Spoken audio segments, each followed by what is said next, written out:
Welcome back dito sa channel natin. Update tayo sa ginagawang mall renovations dito sa Manila. Andito tayo ngayon sa may LRT2 Recto Station. Katabi nito ang Isitan Recto.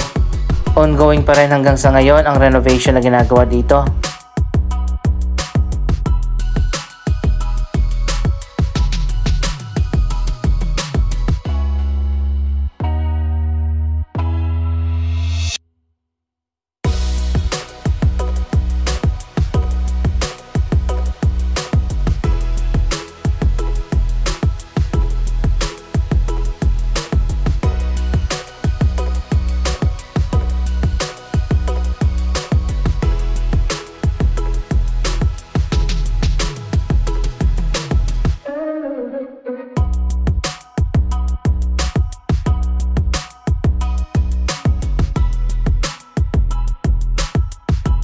Dito sa baba, mayroon ng mga food outlets at occupied na yung ibang mga stalls. Mukhang permanent na yung mga food outlets dito sa labas ng mall.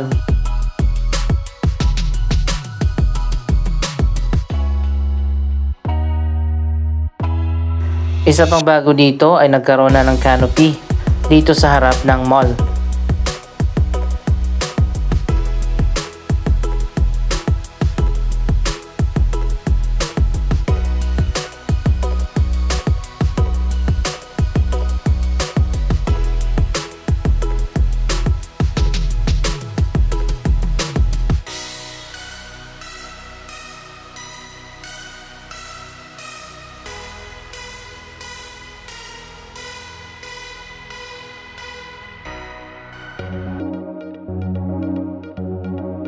Nailagay na nga dito yung bagong logo ng Isitan at napinturahan na rin yung labas ng mall.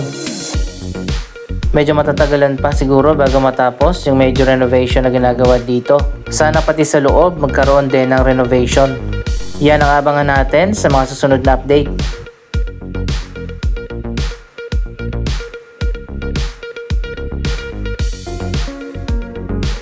Andito naman tayo ngayon sa Robinsons Manila. Major renovation din ang ginagawa dito.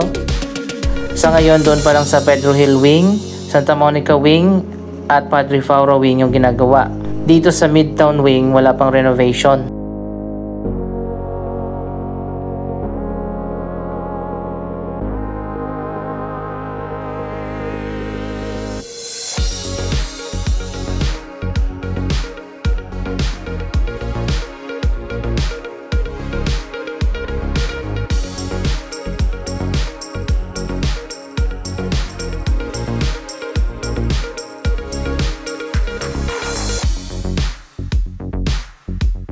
May giant Christmas tree na rin dito sa gitna ng atrium.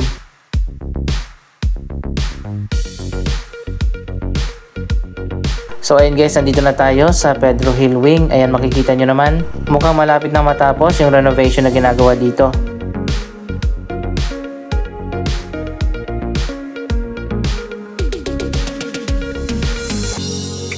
Ito na nga yung magiging bagong disenyo ng Robinsons Manila.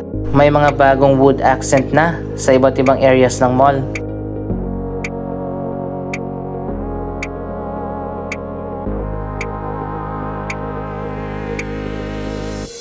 Pati yung ceiling pala dito sa may sinihan, pinalitan na rin.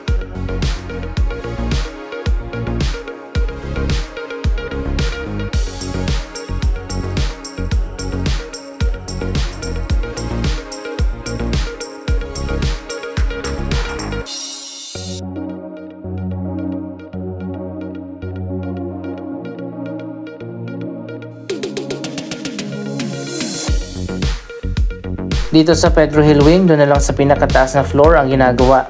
Dito sa baba, mukhang matatapos na.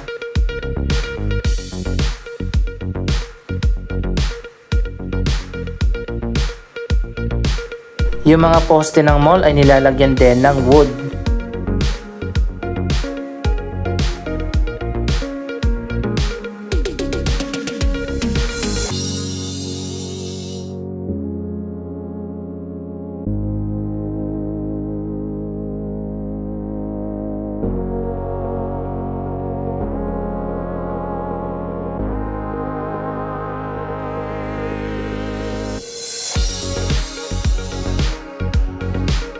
Hindi pa yan tapos at ongoing pa yung ginagawa.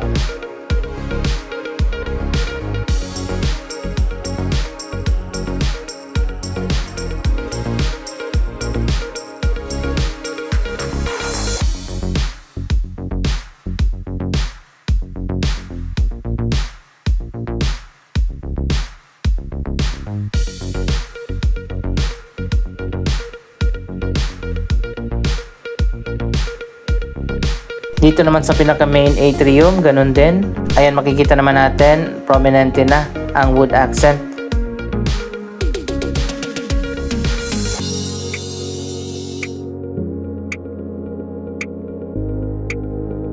Napinturahan na rin yung mga escalator. Nakakamiss lang talaga dito sa may atrium yung fountain. Tinanggal na kasi yung fountain dito sa gitna at pinalitan na ng Starbucks.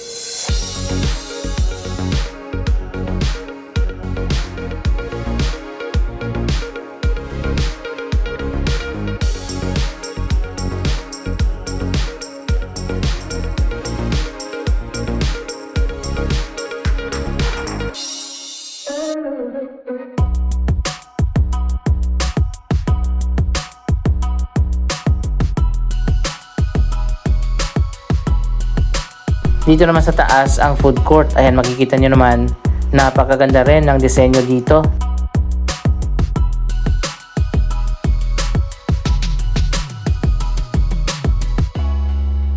Tapos na yung ginawang renovation dito sa food court.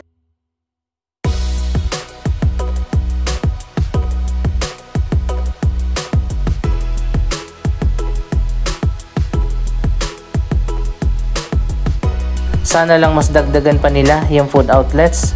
Dapat siguro pati doon sa 4th floor gawin na ring food court. Maliit lang kasi yung area ng food court dito sa Robinsons, Manila.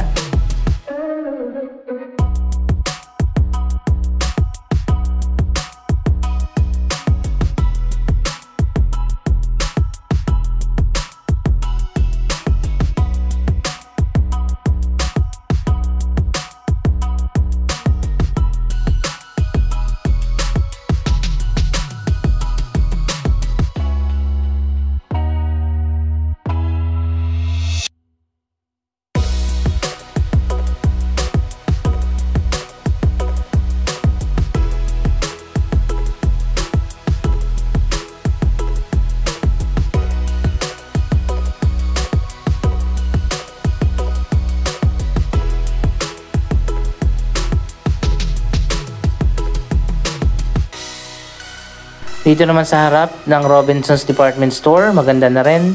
Parang resort style ang ginawa dito. Mapapansin din natin ang mga wood accent.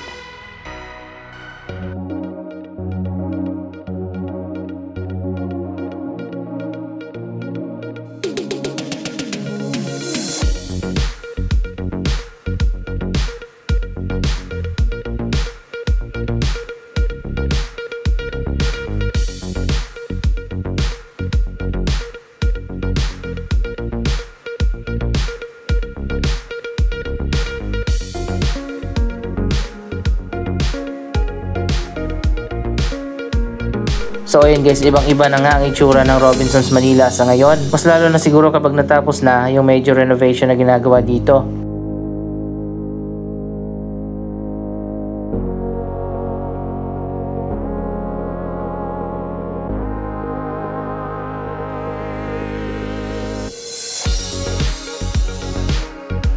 Andito naman tayo sa Santa Monica Wing. Ito naman ang latest na progress.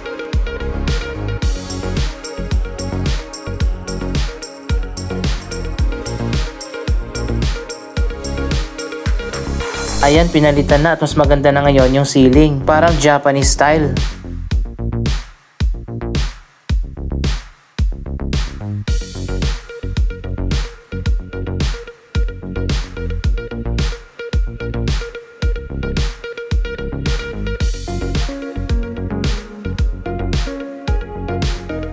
Medyo complicated lang yung structural design ng mall. Ayan, makikita naman natin.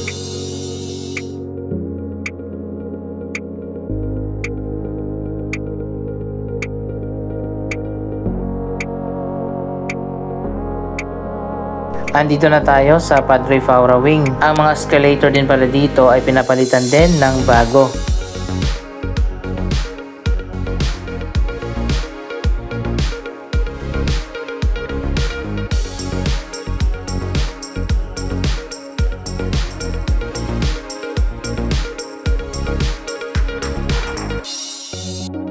Dito sa area na to, dapat dagdagan pa nila ng ilaw, medyo madilim.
So ayan guys, tapos na nga dito sa Padre Faura Wing. By the way, ganito pala yung magiging final na design ng mga poste.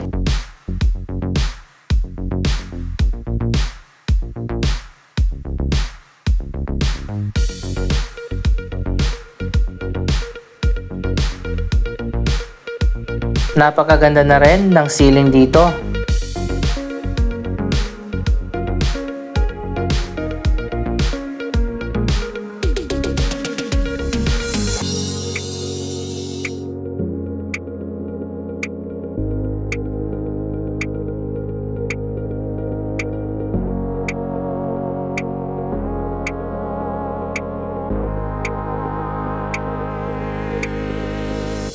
Dark pala yung magiging kulay ng mga poste.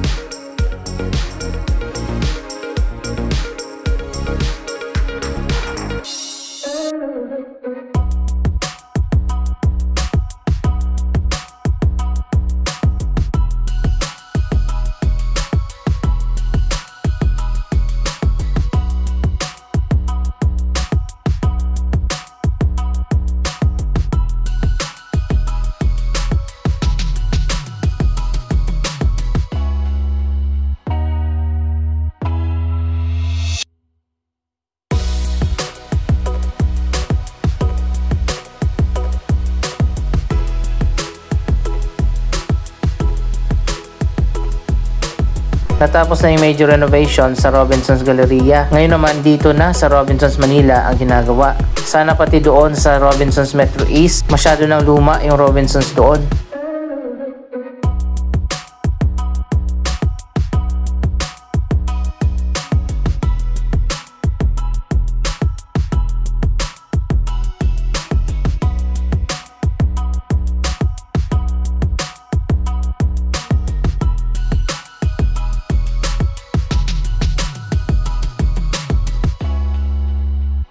O yan guys, tapos na nga dito sa Padre Faura Wing. Ito na yung bagong ceiling, pati na yung mga bagong ilaw.